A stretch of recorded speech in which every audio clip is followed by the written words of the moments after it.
ഷൈൻ ടോം ചാക്കോ കഴിഞ്ഞ ദിവസം മാധ്യമപ്രവർത്തനെ എയറിലിട്ട് പോയിരിക്കുന്നത് കണ്ടായിരുന്നു. എന്തൊരു അഹങ്കാരത്തോടുകൂടിയാണ് അദ്ദേഹം അന്ന് ആ സാറ്റലൈറ്റ് ചാനലിൻ്റെ പാവപ്പെട്ട അവതാരകൻ്റെ മുമ്പിൽ നിന്ന് ഇറങ്ങിപ്പോയത്. എന്നെ എല്ലാവരും പ്രതിയാക്കുന്നു, എന്നെ എല്ലാവരും പ്രതി എന്ന് വിളിക്കുന്നു, എന്നെ കോടതി കേസിൽ നിന്ന് കുറ്റവിമുക്തനാക്കിയിരിക്കുന്നു, പക്ഷെ എന്നിട്ടും എന്നെ നിങ്ങൾ പ്രതി എന്ന് വിളിച്ചു. ആര്? നമ്മൾ മാധ്യമപ്രവർത്തകർ എന്നാണ് അദ്ദേഹം പറഞ്ഞത്. അപ്പോൾ ഇപ്പം എന്തായി? അവസാനം എന്താ? പ്രതിയാക്കപ്പെട്ടിരിക്കുന്നു. പരാതി കൊടുത്തിരിക്കുകയാണ് അദ്ദേഹത്തിനെതിരെ പ്രമുഖ നടി വിൻസി അലോഷ്യസ്. എന്തു തോന്നുന്നു പൗർണമി?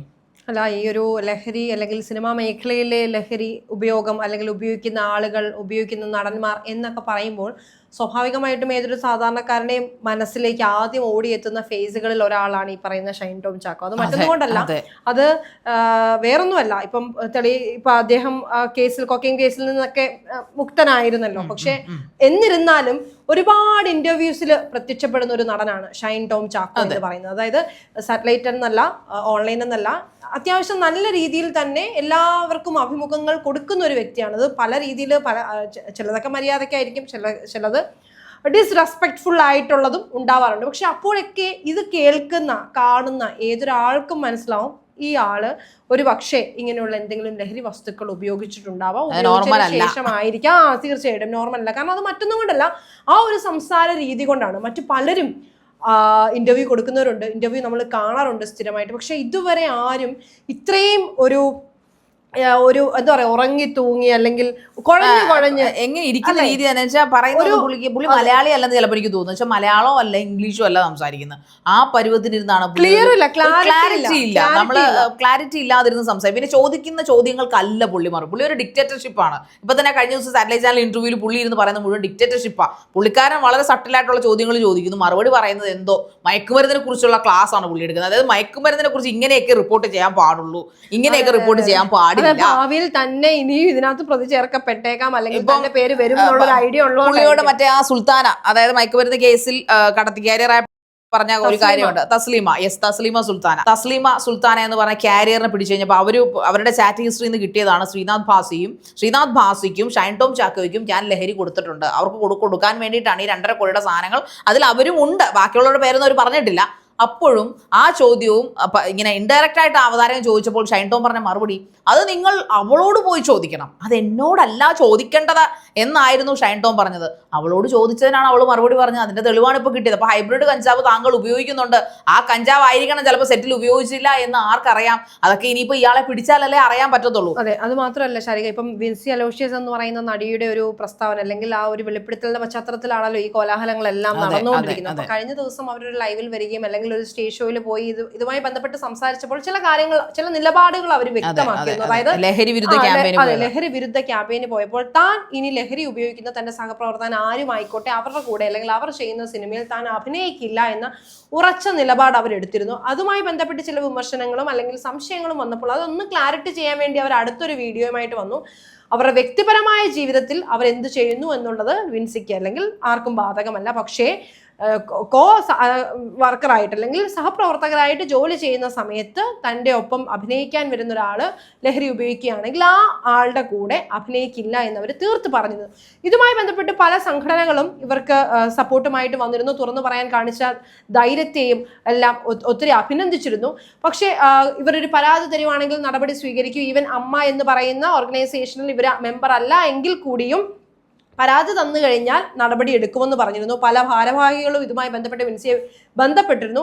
അപ്പോൾ ആ സമയത്തൊന്നും പരാതി കൊടുക്കുന്നതുമായിട്ട് സംബന്ധിച്ച് ഒരു കാര്യങ്ങളും പറഞ്ഞിരുന്നില്ല. അല്ലെങ്കിൽ അവർ പറഞ്ഞത് ആ ആള് ഒരു സിനിമ റിലീസ് ചെയ്യുന്നതിന്റെ ഭാഗമായിട്ട് പ്രൊമോഷനും അങ്ങനെയുള്ള കാര്യങ്ങളിൽ നിൽക്കുന്നതുകൊണ്ട് പേര് പറയാൻ താൻ താല്പര്യപ്പെടുന്നില്ല. കാരണം പല കോണുകളിൽ നിന്നും പേര് വെളിപ്പെടുത്തണമെന്ന ആവശ്യം പലതവണ ഉയർന്നിരുന്നു. പക്ഷെ പിന്നീട് എപ്പോഴോ ഇവര് പരാതി നൽകി, ആ പരാതിയിൽ നിന്ന് പരാതി ചോർന്നു. ആക്ച്വലി അങ്ങനെയാണ് സത്യം, പരാതി ചോർന്നു, ആ പേര് വെളിയിൽ വന്നു. അതായത് ഷൈൻ ടോം ചാക്കോ ആണെന്നും ഏത് മൂവിയിലാണ് ഒന്നിച്ച് അഭിനയിച്ചപ്പോഴാണ് ഇത്തരത്തിലൊരു അനുഭവം ഉണ്ടായതെന്നും അടക്കമുള്ള കാര്യങ്ങൾ പുറത്തു വന്നു. അതിനുശേഷം വിൻസി തന്നൊരു പ്രതികരണം എന്ന് പറയുന്നത് തനിക്ക് ആരെ വിശ്വസിക്കണം എന്നറിയില്ല. കാരണം അവരൊരിക്കലും പൊതുമധ്യത്തിലേക്ക് ആ പേര് വലിച്ചിടാൻ ആ സമയത്ത് അല്ലെങ്കിൽ ഈ പരാതി കൊടുക്കുന്ന സമയത്തോ അതുമായി ബന്ധപ്പെട്ടുള്ള കാര്യങ്ങളിലോ അവർ ആഗ്രഹിച്ചിരുന്നില്ല. അവർ പരാതി കൊടുത്തു, അത് തികച്ചും രഹസ്യ സ്വഭാവമായിട്ട് അന്വേഷിച്ച് അതുമായി ബന്ധപ്പെട്ട് നടപടി സ്വീകരിക്കണം എന്നായിരുന്നു അവരുടെ ആഗ്രഹം എന്ന് അവർ പറഞ്ഞ വാക്കുകളിൽ നിന്ന് വ്യക്തമാണ്. പിന്നെ അവർ ഈ പറഞ്ഞതിനകത്ത് ആരെ വിശ്വസിക്കണം എന്നറിയില്ല. എങ്ങനെ ഈ കാര്യം അല്ലെങ്കിൽ പേര് വെളിപ്പെട്ടു അല്ലെങ്കിൽ പുറത്തേക്ക് പോയി എന്നുള്ളതിനെ പറ്റി ഇനി രാവിലെ മുതൽ അവർ മാധ്യമങ്ങളൊന്നും ശ്രദ്ധിച്ചിരുന്നില്ല. ഇനി അത് നോക്കി അറിഞ്ഞിട്ട് വേണം ആ പരാതി പിൻവലിക്കണോ അല്ലെങ്കിൽ ആ ഉദ്യോഗസ്ഥനിൽ നിന്ന് പരാതി പിൻവലിച്ച് മറ്റാർക്കെങ്കിലും കുറച്ചുകൂടെ സീക്രട്ട് ആയിട്ട് രഹസ്യ സ്വഭാവം സൂക്ഷിക്കാൻ കഴിവുള്ള ആർക്കെങ്കിലും കൊടുക്കണോ. ഇനിയിപ്പം പറഞ്ഞിട്ട് കാര്യമില്ല, ആ പേര് വെളിയിൽ വന്നു. അത് മാത്രമല്ല എപ്പോഴും ഈ ഒരു കോമ്പിനേഷനിൽ വന്ന് നിൽക്കുന്ന മറ്റൊരു പേരാണ് ശ്രീനാഥ് ഭാസി എന്ന് പറയുന്നത്. അദ്ദേഹത്തിനെതിരെയും ഇപ്പോൾ ഒരു നിർമ്മാതാവ് രംഗത്ത് വന്നിട്ടുണ്ടല്ലേ? ശ്രീനാഥ് ഭാസി രാത്രിയിൽ 3 മണിക്കൊക്കെ വിളിച്ച് എനിക്ക് ലഹരി ആവശ്യമുണ്ട് എന്ന് പറഞ്ഞ ആളാണെന്ന് വെളിപ്പെടുത്തിക്കൊണ്ടൊരു നിർമ്മാതാവ്, അതിന്റെ പേരുകൾ പുറത്തു വന്നിട്ടില്ല, നിർമ്മാതാവ് വെളിപ്പെടുത്തിയിട്ടുണ്ട്. ഇനി നമുക്ക് കോടതിയിൽ കാണാമെന്ന് അദ്ദേഹം വെല്ലുവിളിച്ചിട്ടുണ്ട്. കാരണം ഈ യുവമാർക്കൊക്കെ ലഹരി സംഘടിപ്പിക്കാനുള്ള ഗതികേടിലായിരിക്കും ചിലപ്പോൾ നിർമ്മാതാക്കൾ. കാരണം ഇവർക്കൊക്കെ ഈ പറയുന്ന ഷൈൻ ടോം ആയാലും ഈ പറയുന്ന ശ്രീനാഥ് ഭാസി ആയാലും നല്ല നടന്മാരാണ്, നല്ല ആക്ടേഴ്സാണ്, അതിലൊരു സംശയമില്ല. കാരണം ടൈറ്റിൽ റോളിലൊക്കെ നല്ല രീതിയിൽ അഭിനയിച്ച ഒരാളാണ്. ഒരുപാട് ഇംപ്രവൈസേഷൻ ഈ ഷൈൻ ടോം വില്ലനൊക്കെ ആയിട്ട് അഭിനയിക്കുമ്പോൾ നമുക്ക് തന്നെ ഭീതി തോന്നുന്ന തരത്തിലുള്ള ആക്ടിംഗ് ഒക്കെ അയാൾ കാണിച്ചിട്ടുണ്ട്. ശ്രീനാഥ് ഭാസി ആയാലും എല്ലാവർക്കും ഇഷ്ടമുള്ള ഒരു യുവ നടൻ. ഇവരൊക്കെ എങ്ങനെയാണ് ഈ ലഹരിക്ക് അടിമപ്പെട്ടു പോകുന്നത് എനിക്ക് മനസ്സിലായിട്ടില്ല. കാരണം വർഷങ്ങളോളം 40 വർഷത്തോളമായി നമ്മുടെ ലാലേട്ടനും മമ്മൂക്കയും ഈ ഫീൽഡിൽ നിൽക്കുന്നു. നമ്മുടെ പൃഥ്വിരാജ് സുകുമാരൻ വേറെ ആരും വേണ്ട, അയാൾക്ക് എന്തെല്ലാം കാണിക്കാം. അയാൾക്ക് മദ്യത്തിന് അഡിക്റ്റ് ആവാം, അയാൾക്ക് ലഹരി അടിച്ച് പൊളിഞ്ഞ് നടക്കാം, അയാൾക്ക് എന്ത് വേണേലും കാണിക്കാം. എന്നിട്ട് അയാൾ ഹാർഡ് വർക്കാണ്, ഈ വിയർപ്പൊഴുക്കിയാണ് അയാൾ സിനിമ നിർമ്മിക്കുകയും സിനിമയിൽ അഭിനയിക്കുകയും ചെയ്യുന്നത്. എക്സാമ്പിൾ ലൈക്ക് പിന്നെ ജയറാം, അതുപോലെ സുരേഷ് ഗോപി, അദ്ദേഹമൊക്കെ ഏതെല്ലാം സാധനങ്ങൾ, എന്ത് മിടുക്കനാണ്, എന്ത് കഴിവുള്ള മനുഷ്യനാണ്. അയാൾക്ക് എന്താ ഇതൊന്നും പറ്റില്ലേ? ഇവർക്കൊക്കെ ഇത് പറ്റും. ചാക്കോച്ചൻ, വേറെ ആരും വേണ്ടല്ലോ, ചാക്കോച്ചനുണ്ട്. ചാക്കോച്ചൻ എന്താ പറ്റത്തില്ലേ? ചാക്കോച്ചൻ നല്ല അടിപൊളിയായിട്ട് ഇതൊക്കെ ചെയ്യാൻ പറ്റും. അങ്ങനെ എന്തിനാ നമ്മുടെ ടൊവിനോ തോമസ്, അങ്ങനെ നിവിൻ പോളി, അങ്ങനെ എത്രയോ യുവനടന്മാർ നമ്മുടെ മലയാള സിനിമകൾക്ക് ഹിറ്റുകൾ സമ്മാനിച്ചു. എത്രയോ വില്ലന്മാരെ നമ്മൾ കണ്ടു. വില്ലന്മാരായിട്ട് വന്ന് എത്രയോ പേരെ നമ്മൾ കണ്ടു. അവരൊക്കെ ലഹരിക്ക് അടിമകളാണോ? അല്ല. അവരുടെ എന്തിന് ബാബു ആന്റണി എന്ന് പറയുന്ന വ്യക്തി, അദ്ദേഹമൊക്കെ ഒരു കാലത്ത് ഇന്നാണ് ഇച്ചിരി കോമഡി കഥാപാത്രങ്ങൾ ചെയ്യുന്നത്. അദ്ദേഹമൊക്കെ എത്ര ജെന്റിൽമാനായിട്ട് നിന്നു. ക്യാപ്റ്റൻ രാജു, അദ്ദേഹം മരിച്ചുപോയി. അദ്ദേഹത്തെ നമ്മൾ പേടിക്കുന്ന തരത്തിലുള്ള വില്ലൻ കഥാപാത്രങ്ങൾ ചെയ്ത മനുഷ്യനാണ്. ഈ റേപ്പ് സീനിലേക്ക് പ്രമുഖനായിരുന്നു പുള്ളിയൊക്കെ. പക്ഷേ ജനാർദ്ദനൻ, പിന്നെ ഈ പറഞ്ഞ മരിച്ചുപോയ സുകുമാരൻ, എത്ര സൂപ്പറായിട്ട്. ഇവരൊന്നും ഈ ലഹരിക്ക് അടിമപ്പെട്ടതായിട്ട് നമ്മൾ ഇവരെ കണ്ടിട്ടില്ല. മലയാള സിനിമ അല്ലെങ്കിൽ അഭിനയമായിരുന്നു അവരുടെയൊക്കെ ലഹരി. എന്തുകൊണ്ടാണ് ഷൈൻ ടോമിനെയും ശ്രീനാഥ് ഭാസിയൊക്കെ എന്ത് കഴിവ്, നമുക്ക് ഇഷ്ടം തോന്നുന്ന, നമുക്ക് ആരാധന തോന്നുന്ന ഒരു നടനായിരുന്നു ശ്രീനാഥ് ഭാസിയൊക്കെ. അവൻ്റെ സൗണ്ട്, അയാൾക്ക് പാടാൻ കഴിവുണ്ട്, ഡാൻസ് ചെയ്യാൻ കഴിവുണ്ട്, ഈ പറയുന്ന പോലെ നല്ല രീതിയിൽ അഭിനയിക്കാനും ഡയലോഗ് റെൻഡറിങ് എന്ത് പൊളിയാണ്. പിന്നെ എങ്ങനെയാണ് ഇവരൊക്കെ ഈ ലെവലിലേക്ക് എത്തുന്നത് നമുക്ക് മനസ്സിലാവുന്നില്ല അല്ലേ? ഈ ലഹരിക്ക് അതായത് മലയാള ഒരു കാര്യത്തിൽ തീരുമാനം വിൻസി കാണിച്ചത് ഗംഭീര ധൈര്യം തന്നെയാണ്. കാരണം ആ പെൺകുട്ടി അതിനകത്ത് പറയുന്നുണ്ട്, ആദ്യം പേര് പറയാൻ മടിച്ചത് വേറൊന്നും കൊണ്ടല്ല, തന്റെ കരിയറിനെ അത് ബാധിക്കും, അല്ലെങ്കിൽ ഇനിയുള്ള അവസരങ്ങൾ നഷ്ടപ്പെടും. ഉറപ്പായിട്ടും പണി കിട്ടാൻ വിൻസിക്ക്. നമ്മളിപ്പോൾ സംസാരിക്കുകയല്ലേ, എഴുതി വെച്ചോളൂ. കാരണം ഇതിലും വലിയൊരു പണി കിട്ടിയിരിക്കുന്ന ആളാണ് പാർവതി തിരുവോത്ത്. അവരുടെ പേരുകളിനകത്ത് പറയുന്നതിൽ എനിക്ക് വിഷമമുണ്ട്, പക്ഷെ പറയാതിരിക്കാൻ പറ്റത്തില്ല. കാരണം നല്ല ഇവൻ അവാർഡുകൾ പോലും അവർക്ക് കൊടുക്കത്തില്ലല്ലോ. എന്താ കാര്യം? അവർ തുറന്നു പറഞ്ഞു മലയാള സിനിമയിൽ അവരനുഭവിച്ച പീഡനവും ഇനി അനുഭവിച്ചുകൊണ്ടിരിക്കുന്ന പീഡനവും ഇനി വരാൻ പോകുന്ന പീഡനങ്ങളെ കുറിച്ചൊക്കെ അവർ ശക്തമായി പ്രതികരിച്ചു. പക്ഷെ അവര് നല്ല അന്തസ്സുള്ള സ്ത്രീ, അതുകൊണ്ട് എന്തായി അവരാരെയും കാൽ പിടിക്കാൻ പോയില്ലെന്നാണ് എനിക്ക് തോന്നുന്നത്. അവർക്ക് തീർച്ചയായിട്ടും നല്ല അവസരങ്ങൾ കിട്ടും.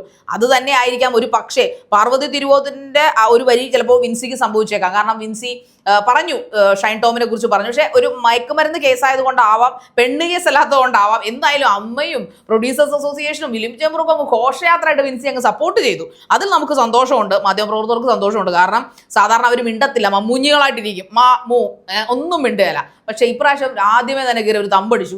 വിൻസി ആരാന്ന് പേര് പറയണമെന്ന് പല പ്രവർത്തകരും പറഞ്ഞു. അന്തിചർച്ചക്കാരുടെ കൂട്ടത്തിലിരുന്നുകൊണ്ട് പല ചലച്ചിത്ര പ്രവർത്തകരും നിരൂപകരൊക്കെ ഒന്ന് വിൻസി പേര് ധൈര്യപൂർവ്വം പറയണം. അങ്ങനെ വിൻസിയെ കൊണ്ട് പേര് പറയിപ്പിച്ചു. വിൻസിക്ക് മാത്രമല്ല, വിൻസിയോടൊപ്പം അഭിനയിച്ച ഒരു പുതുമുഖം നടിക്കും അത് വല്ലാത്ത ദുഃഖം ഉണ്ടാക്കി. പക്ഷേ വിൻസി ഒരു കാര്യം പറഞ്ഞു, ആ സെറ്റിൽ ഉണ്ടായിരുന്നവരെല്ലാം അന്യായ സപ്പോർട്ട് ചെയ്തു അവരെ, വിൻസിയെയും ആ പെൺകുട്ടിയെയും അത്രയും പൊതിഞ്ഞുകൊണ്ടാണ് ആ സിനിമ കംപ്ലീറ്റ് ചെയ്തത്. വേറൊന്നുകൊണ്ടല്ല. വിൻസിയുടെ ഏറ്റവും വലിയ ടെൻഷൻ ഈ ഒരു പരാതി കൊണ്ട്, അന്നേ പരാതി കൊടുക്കണമെന്ന് ആഗ്രഹിച്ചിരുന്നതാണ്. പക്ഷേ ഈ ഒരു പരാതി കൊണ്ട് ആ സിനിമയുടെ പ്രൊമോഷൻ, സിനിമയുടെ റിലീസ്, പാതി വെച്ചിരിക്കുന്ന സിനിമകൾ പലതുകൊണ്ട് ഇതെല്ലാം മുടങ്ങിപ്പോകും. ഈ പറയപ്പെടുന്ന നടൻ അഭിനയിക്കുന്ന സിനിമകളും ഉണ്ട്. കാരണം ഇയാൾക്ക് ഇപ്പോൾ നല്ല മാർക്കറ്റിംഗ്, സാറ്റലൈറ്റ് വാല്യൂ ഒക്കെ ഉള്ള നടനാണല്ലോ. അതുകൊണ്ട് തന്നെ ഇയാൾക്ക് അത്യാവശ്യം സിനിമകളുണ്ട്. അപ്പോൾ അയാൾ വേണമെങ്കിൽ ഇതൊക്കെ നിർത്തിക്കളയാൻ മടിക്കത്തില്ല. ഇയാൾക്കൊരു കേസും പുക്കാർക്കും വന്നു കഴിയുമ്പോൾ നിർമ്മാതാവ് പെടത്തില്ലേ?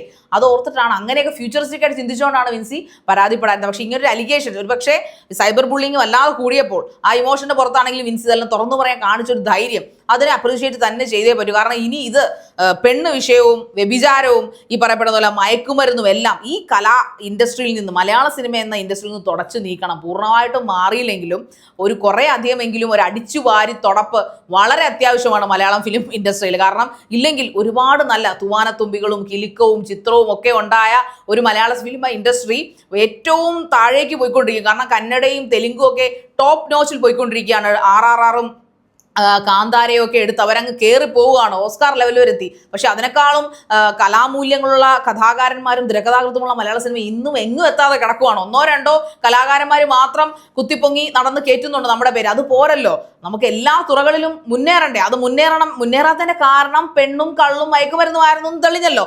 ഇനി അത് അടിച്ചു തൂത്ത് വൃത്തിയാക്കാൻ നിങ്ങൾ കൈകോർത്ത് പിടിച്ച് വിത്ത് സർക്കാരും അതോടൊപ്പം തന്നെ മാധ്യമ പ്രവർത്തകരും പോലീസുകാരും എക്സൈസും ഒക്കെ ചേർന്നുകൊണ്ട് അഹോരാത്രം പ്രയത്നിച്ച് നമ്മുടെ മലയാളം ഫിലിം ഇൻഡസ്ട്രി പഴയ ആ ഒരു പുഷ്പ ലെവലിലേക്ക്, അല്ലെങ്കിൽ എന്താ പറയുന്നത്, പുഷ്പിക്കുന്ന ലെവലിലേക്ക്, പുഷ്പ ലെവൽ എന്ന് പറഞ്ഞാൽ പുഷ്പ 1-2 അല്ല, പുഷ്പിക്കുന്ന ലെവലിലേക്ക് ഒരു വസന്തം കൊണ്ടുവരാൻ നമ്മൾക്ക് അല്ലെങ്കിൽ നിങ്ങൾക്കാവട്ടെ എന്ന് ആശംസിക്കുന്നു.